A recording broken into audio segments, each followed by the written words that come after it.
ಯಾರ್ಯಾರೆಲ್ಲ ಹೊಸ ಯೂಟ್ಯೂಬರ್ಸ್ ಇದ್ರಲ್ಲ ಕಷ್ಟಪಟ್ಟು ನೀವು ವಿಡಿಯೋಸ್ಗಳನ್ನ ನೀವು ಎಡಿಟ್ ಮಾಡಿ ಯೂಟ್ಯೂಬ್ ಅಲ್ಲಿ ಅಪ್ಲೋಡ್ ಮಾಡ್ತಾ ಇರ್ತೀರಾ, ಆದ್ರೂ ಕೂಡ ನಿಮ್ಮ ವಿಡಿಯೋಸ್ಗಳಿಗೆ ವ್ಯೂಸ್ ಬರ್ತಾ ಇರೋದಿಲ್ಲ. ಯಾಕಪ್ಪ ಅಂತಂದ್ರೆ ಒಂದು ಎರಡು ಕಾರಣ ಇರ್ತಾವ. ಒಂದು, ನಿಮ್ಮ ತಮ್ನೇಲ್ನ ನೀವು ಸರಿಯಾಗಿ ಮಾಡಿರೋದಿಲ್ಲ. ಎರಡನೇದು ಯಾವ್ದಪ್ಪ ಅಂತಂದ್ರೆ ನಿಮ್ಮ ಕಂಟೆಂಟ್ನಾಗ ದಮ್ ಇರೋದಿಲ್ಲ. ಸೊ ಇವು ಎರಡು ಕಾರಣ ಇರ್ತಾವ ನಿಮ್ಮ ವ್ಯೂಸ್ ಕಡಿಮೆ ಆಗಕ್ಕೆ. ಸೊ ಇವತ್ತಿನ ವಿಡಿಯೋದಲ್ಲಿ ನಾನು ಅದ್ರ ಬಗ್ಗೆ ತಿಳಿಸ್ಕೊಡ್ತೀನಿ ಏನು ಅಂತ. ಸೊ ಅದಕ್ಕಿಂತ ಮುಂಚೆ ಆಡಿಯನ್ಸ್ ನೋಡೋರು ಏನ್ ಮಾಡ್ತಾರಪ್ಪ ಅಂತಂದ್ರೆ ನಿಮ್ಮ ತಮ್ನೇಲ್ ಚೆನ್ನಾಗಿದ್ರೆ ಮಾತ್ರ ಕ್ಲಿಕ್ ಮಾಡಿ ನೋಡುವ ಸಾಧ್ಯತೆ ಹೆಚ್ಚಾಗಿರ್ತೈತಿ. ಸೊ ನಾನು ಅದ್ರ ಬಗ್ಗೆನೂ ತಿಳಿಸ್ಕೊಡ್ತೀನಿ. ಸೊ ಇವಾಗ ನೀವು ಅದಕ್ಕಿಂತ ಮುಂಚೆ ಏನ್ ಮಾಡ್ಬೇಕಪ್ಪ ಅಂತಂದ್ರೆ ನಿಮ್ಮ ಕಂಟೆಂಟ್ನಾಗ ದಮ್ ಇದ್ದಾಗ ಮಾತ್ರ ನಿಮ್ಮ ವಿಡಿಯೋ ಆಡಿಯನ್ಸ್ಗೆ ತಲುಪುತ್ತಾ, ಇಲ್ಲಾಂದ್ರೆ ತಲುಪೋದಿಲ್ಲ. ಸೊ ಇವತ್ತಿನ ವಿಡಿಯೋದಲ್ಲಿ ನಾನು ತಮ್ನೇಲ್ ಮಾಡೋದ್ರ ಬಗ್ಗೆ ಕೆಲವೊಂದು ಟಿಪ್ಸ್ಗಳನ್ನ ಹೇಳ್ತೀನಿ. ಆ ಟಿಪ್ಸ್ಗಳನ್ನ ನೀವು ಫಾಲೋ ಮಾಡ್ತೀರಪ್ಪ ಅಂತಂದ್ರೆ ಖಂಡಿತವಾಗಿ ನಿಮ್ಮ ಚಾನೆಲ್ ಅಲ್ಲಿ ಹಾಕಿರುವಂತ ವಿಡಿಯೋಸ್ಗಳಿಗೆ ವ್ಯೂಸ್ನ ನೀವು ತರಿಸ್ಕೋಬಹುದು. ಸೊ ಯಾವ್ಯಾವ ಅಂತ ನಾನು ಹೇಳ್ಕೊಳಕ್ಕಿಂತ ಮುಂಚೆ ನೀವೇನಾದ್ರೂ ನನ್ನ ಫಸ್ಟ್ ಟೈಮ್ ಯೂಟ್ಯೂಬ್ ಚಾನಲ್ ನೋಡತ್ತೀರಪ್ಪ ಅಂತಂದ್ರೆ ಚಾನಲ್ನ ಸಬ್ಸ್ಕ್ರೈಬ್ ಮಾಡಿ, ವಿಡಿಯೋ ಇಷ್ಟ ಆಯ್ತಪ್ಪ ಅಂದ್ರೆ ಲೈಕ್ ಮಾಡಿ ಅಂತ ಹೇಳ್ತಾ ಇವತ್ತಿನ ವಿಡಿಯೋ ನಾನು ಶುರು ಮಾಡ್ತಾ ಇದ್ದೀನಿ. ಬನ್ನಿ ಶುರು ಮಾಡೋಣ. ಸೊ ನಾನು ಒಂದೊಂದಾಗಿ ಹೇಳ್ತಾ ಹೋಗ್ತೀನಿ, ಕರೆಕ್ಟಾಗಿ ಕೇಳಿಸ್ಕೊಂಡ್ರೆ ಮಾತ್ರ ನಿಮ್ಗೆ ಅರ್ಥ ಆಗುತ್ತಾ. ಇಂಟ್ರೆಸ್ಟ್ ಇಲ್ಲಾರ್ದವರು ಈಗ ಸ್ಕಿಪ್ ಮಾಡ್ಕೊಂಡ್ಬಿಡ್ರಿ ವಿಡಿಯೋನ. ಸೊ ಇಂಟ್ರೆಸ್ಟ್ ಇದ್ದವರು ಪೂರ್ತಿಯಾಗಿ ನೋಡಿದ್ರೆ ಮಾತ್ರ ನಿಮ್ಗೆ ಅರ್ಥ ಆಗುತ್ತಾ. ಸೊ ಈಗ ಒಂದೇದು ಯಾವ್ದಪ್ಪ ಅಂತಂದ್ರೆ ತಮ್ನೇಲ್ ನೋಡಿದ ತಕ್ಷಣ ಅರ್ಥ ಆಗ್ಬೇಕಾ. ಈಗ ಯಾರ ಆಡಿಯನ್ಸ್ ಇರಲಿ, ಫಸ್ಟ್ ಏನ್ ಮಾಡ್ತಾರಪ್ಪ ಅಂತಂದ್ರ ನಿಮ್ಮ ತಮ್ನೇಲ್ನ ನೋಡ್ತಾ ಇರ್ತಾರ, ಒಂದೆರಡು ಸೆಕೆಂಡ್ ಮಾತ್ರ ನೋಡ್ತಾ ಇರ್ತಾರ. ಅದ ಗ್ಯಾಪ್ನಾಗ ನೀವು ಏನ್ ಮಾಡ್ಬೇಕಪ್ಪ ಅಂತಂದ್ರ ನಿಮ್ಮ ಕಂಟೆಂಟ್ ಇರುತ್ತಲ್ಲ, ಯಾವ ವಿಷಯದ ಬಗ್ಗೆ ನೀ ಐತಲ್ಲ ಅದನ್ನ ಅರ್ಥ ಮಾಡಿಸ್ಬೇಕು. ಇದು ಒಂದನೇ ಪಾಯಿಂಟ್ ಆಗಿರ್ತೈತಿ. ಇನ್ನು ಎರಡನೇ ಪಾಯಿಂಟ್ ಏನಪ್ಪಾ ಅಂತಂದ್ರ ಕಡಿಮೆ ಟೆಕ್ಸ್ಟ್ ಬಳಸ್ಬೇಕ. ತುಂಬಾ ಜನ ಹೊಸ ಯೂಟ್ಯೂಬರ್ಸ್ ಏನ್ ಮಾಡ್ತಾರಪ್ಪ ಅಂತಂದ್ರ ಪ್ಯಾರಾಗ್ರಾಫ್ ತರ ಬರ್ದು ಬಿಡ್ತೀರಾ ತಮ್ನೇಲ್ ಅಲ್ಲಿ. ಸೊ ಈ ತಪ್ಪನ ಮಾಡಕ್ ಹೋಗ್ಬಿಡ್ರಿ, 2 ರಿಂದ 3 ಪದ ಸಾಕು. ಸೊ ಇನ್ನು ಮೂರನೇದು ಯಾವ್ದಪ್ಪ ಅಂತಂದ್ರ ದೊಡ್ಡ ಫಾಂಟ್ ಯೂಸ್ ಮಾಡಿ ಯಾವಾಗ್ಲೂ. ಯಾಕೆ ಅಂದ್ರೆ ಸಣ್ಣ ಫಾಂಟ್ಸ್ ಯಾರಿಗೂ ಕಾಣಿಸೋದೇ ಇಲ್ಲ. ಆಡಿಯನ್ಸ್ ಏನ್ ಮಾಡ್ಬೇಕಪ್ಪ ಅಂದ್ರೆ ಮೊಬೈಲ್ನಾಗ ಜೂಮ್ ಮಾಡ್ಬೇಕಾಗತ್ತ. ಸೊ ಅದಕ್ಕೋಸ್ಕರ ಹೇಳಂತೀನಿ.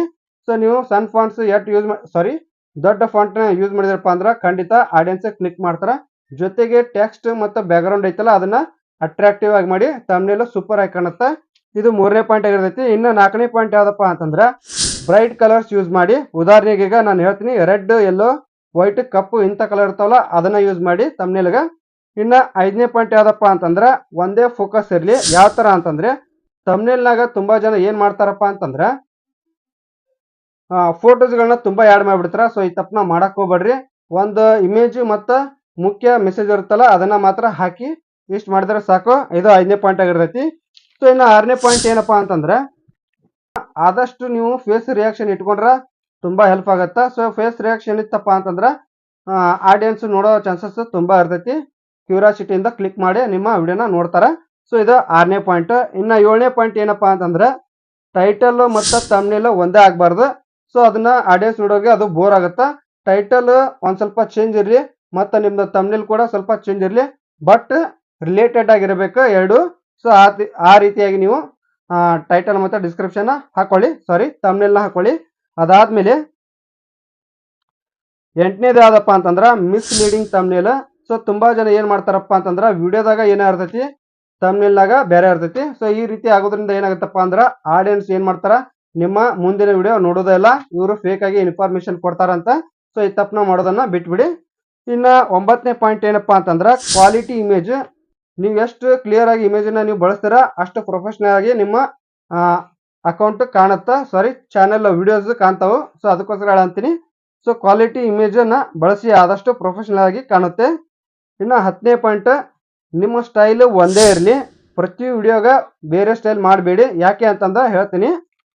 ಒಂದೇ ಫಾಂಟ್ ಮತ್ತು ಒಂದೇ ಕಲರ್ ಸ್ಟೈಲ್, ಒಂದೇ ಡಿಸೈನ್ ನೀವು ಪ್ಯಾಟರ್ನ್ ಫಾಲೋ ಮಾಡಿದ್ರಪ್ಪ ಅಂತಂದ್ರ ಆಡಿಯನ್ಸ್ಗೆ ಗೊತ್ತಾಗುತ್ತಾ ನಿಮ್ದ ಚಾನಲ್ ಹೌದಲ್ಲ ಅನ್ನೋದು ಕರೆಕ್ಟ್ ಆಗಿ ಗೆಸ್ ಮಾಡಿಬಿಡ್ತಾರ.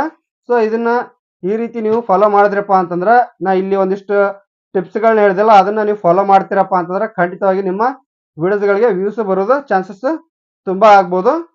ಸೊ ಈ ರೀತಿಯಾಗಿ ನೀವು ತಮ್ನೇಲಲ್ಲಿ ಸ್ವಲ್ಪ ಚೇಂಜ್ ಮಾಡ್ಕೊಂತ ನೀವು ಹೋದ್ರಪ್ಪ ಅಂತಂದ್ರೆ ಕರೆಕ್ಟ್ ಆಗಿ ನೀವು ಆಡಿಯನ್ಸ್ಗೆ ತಲುಪೋ ರೀತಿ ಮಾಡಿದ್ರಪ್ಪ ಅಂದ್ರೆ ಖಂಡಿತವಾಗಿ ನಿಮ್ಮ ಚಾನಲ್ ಈಸಿಯಾಗಿ ಗ್ರೋ ಆಗುತ್ತಾ. ವ್ಯೂಸ್ ಮತ್ತು ಸಬ್ಸ್ಕ್ರೈಬರ್ ಈಸಿಯಾಗಿ ಬರ್ತಾರ. ಸೊ ವಿಡಿಯೋ ಏನಾದರೂ ನಿಮ್ಗೆ ಇಷ್ಟ ಆಗಿತ್ತಪ್ಪ ಅಂದ್ರೆ ದಯವಿಟ್ಟು ನೋಡ್ತಾ ಇರೋರು ಲೈಕ್ ಮಾಡಿ ಅಂತ ಹೇಳ್ತಾ ಇವತ್ತಿನ ವಿಡಿಯೋ ನಾನು ಮುಗಿಸ್ತಾ ಇದ್ದೀನಿ. ಅದ್ರ ಜೊತೆಗೆ ಚಾನೆಲ್ನ ಸಬ್ಸ್ಕ್ರೈಬ್ ಮಾಡಿ ಅಂತ ಹೇಳ್ತಾ ಮುಂದಿನ ವಿಡಿಯೋದಲ್ಲಿ ನಾನು ಸಿಗ್ತೀನಿ. ಬಾಯ್.